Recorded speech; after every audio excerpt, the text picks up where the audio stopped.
kematian Allahyarham Muhammad Adib, memandangkan pihak polis sudah menyelesaikan siasatan dan mengklasifikasikan kes ini sebagai kes bunuh di bawah Seksyen 302 Kanun Keseksaan.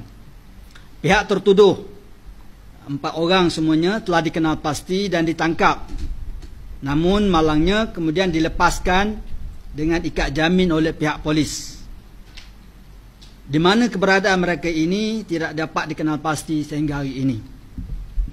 Yang kedua, kebimbangan ummah jelas terbukti apabila keputusan inkuest seolah-olah sudah disusun aturkan lebih awal supaya menampakkan bahawa kes ini bukan lagi kes bunuh tetapi kemalangan.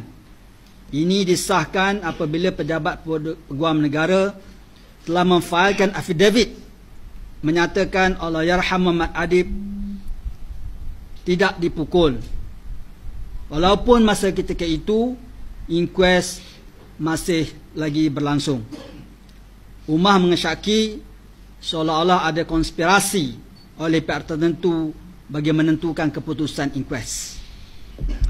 Yang ketiga, semalam 27 bulan Mei 2019, kebimbangan ummah lebih terselah apabila diberitakan peguam yang mewakili KPKT dan pihak bomba iaitu Saudari Shazlin Mansor menarik diri secara tiba-tiba walaupun inkuest masih berjalan.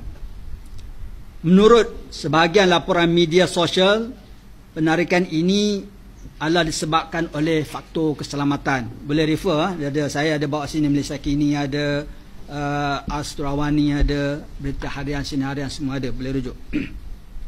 Keempat, penarikan diri peguam Shazlin Mansor ini menimbulkan banyak persoalan daripada jawapan yang perlu dijawab. Antaranya, pertama, kenapa penarikan diri ini berlaku di saat-saat akhir inkuest yang dikatakan akan berakhir tidak berapa hari lagi? Itu soalannya. Kenapa sekarang? Kedua, kenapa dikatakan alasan penarikan diri ini adalah disebabkan faktor keselamatan? Adakah ada unsur-unsur ugutan yang diberikan kepada Saudari Shazlin Mansor? Kenapa pihak keselamatan tidak mengambil tindakan untuk melindungi beliau kalau benar perkara itu menimbulkan isu keselamatan terhadap Saudari Shazlin Mansor?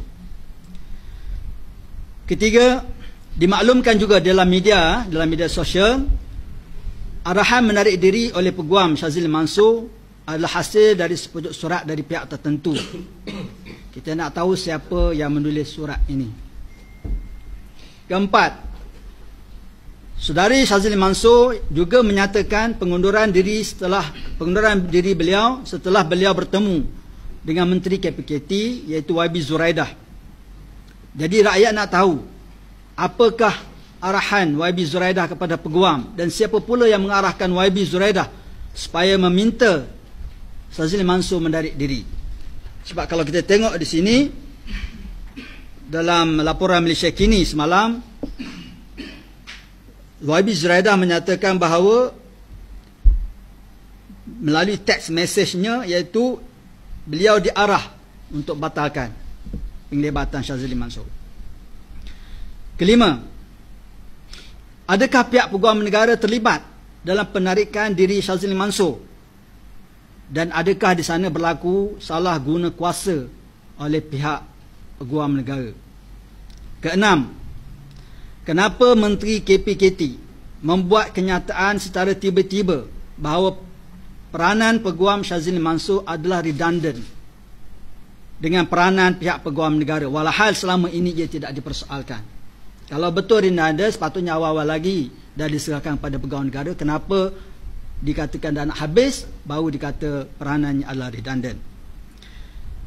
Ketujuh, adakah penarikan diri peguam Shazlin Mansor ini akan menyebabkan bukti dari saksi utama pihak Allahyarham Muhammad Adib, iaitu perunding kanan patologi forensik di United Kingdom, Profesor Dr. Shahrum Abdul Wahid, tidak lagi boleh dijadikan bahan bukti? Jika benar, maka ia jelas membuktikan memang keputusan inquest sudah dibuat awal, walaupun bukti yang diberikan oleh Profesor Dr. Shahrum secara saintifik membuktikan Allahyarham tidak ada langgar, tetapi sebaliknya dipukul. Ummah dengan itu bagi pihak rakyat keseluruhannya dengan ini menuntut, pertama, jika ada surat yang mengarahkan penarikan diri Peguam Syazli Mansur, maka surat itu hendaklah didedahkan supaya rakyat tahu siapa yang menulis dan atas sebab sebenar kenapa penarikan diri itu berlaku. Kedua, mendesak supaya Peguam Syazli Mansur, Menteri KPKT dan YB Zuraidah dan Peguam Negara sendiri dipanggil sebagai saksi-saksi dalam prosiding inquest, supaya mahkamah dapat menyelidik jika terdapat sebarang bentuk tekanan dan arahan jahat dari pihak-pihak tertentu yang cuba mengganggu-gugat integriti proses inquest tersebut. Yang ketiga, menurut saksi pakar pantologi Profesor Dr. Shahrum, menuntut saksi pakar pantologi Dr. Shahrum dipanggil kembali untuk memberikan keterangan lanjut seperti yang dijadualkan pada awalnya. Nah, sekarang ni bila Syazli menarik diri, jadi maknanya tidak perlu panggil lagi Profesor Dr. Shahrum. Jadi kita menuntut dipanggil balik, dipanggil semula. Keempat, menuntut Peguam Negara supaya meletakkan jawatan kerana tidak lagi bersifat impartial di dalam tugasannya.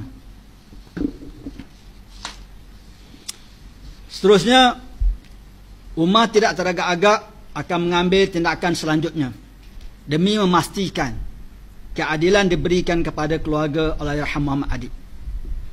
Ini termasuk jika terdapat bukti yang kukuh terhadap salah guna kuasa untuk melaporkan kepada pihak SPRM untuk diadakan siasatan terhadap pihak yang terlibat. Yang ketujuh dan terakhir, ummah juga tidak menolak kemungkinan akan mengadakan himpunan rakyat demi keadilan adib secara besar-besaran jika tidak ada tindakan yang positif dari pihak yang bertanggungjawab.